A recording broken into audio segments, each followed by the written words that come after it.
Copper prices are up, and that means it's been a bumpy year for the FTSE 100 mining giant Antofagasta and its shareholders. Well, copper prices were up by 27% over the course of 2017, and that meant that revenues jumped by 23% to $4.7 billion.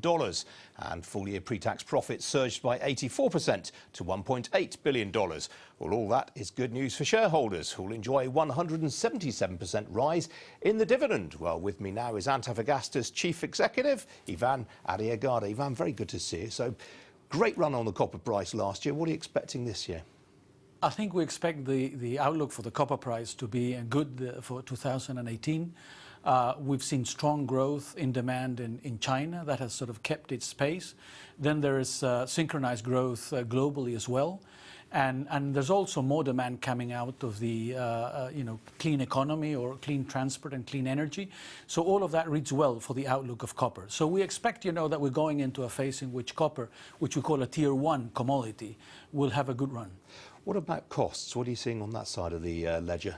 We are seeing some pressures on cost out of input price increases, and also as the exchange rate in most producing countries strengthen. But we're working very hard to compensate for those cost increases. In the case of Antofagasta, we had our cost program, which achieved significant savings in the course of last year, around $160, $170 million, which allowed us to compensate almost 2/3 of the cost increases or pressures that we saw coming from the outside. What about labour market? Now, I know workers at your biggest mine, Los Pelambres, have just voted to go on strike. Presumably you are having to pay the workers more right now. Well, we have a good track record in terms of labour relations in Antofagasta. We've actually closed most of the negotiations in all our sites last year. And what has happened now, we've got one union left at Pelambres, which we're negotiating the contract with.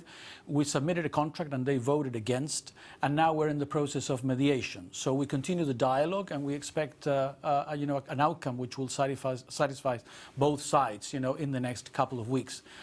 So that's the process we're going through, and without preempting what the outcome might be, we want to strike a fair outcome combined with preserving the sustainability of the business in the long term, which means retaining the competitiveness of our costs. One of the most interesting things about your results is you more or less wiped out your debts. Now, of course, in the last big commodities super cycle, all of the mining companies racked up big debts. Do you feel under pressure to start gearing up again? Not at all. I think Antofagasta has been, the financial strength at Antofagasta has been a key feature. In the past, we've kept that strength over the cycle. And in 2017, our operating cash flow was up significantly. We managed to continue de-gearing our balance sheet, which is almost without any debt in net terms. And combined with that, to pay a good dividend and return cash to our shareholders. So I think we are in a good position. We want to focus on growth going forward, but growth which is return focused, which contributes and generate value, and we've got some brownfield organic options for that purpose. All right, Iván Arriagada, we've got to leave it there, I'm afraid. Thanks for joining me.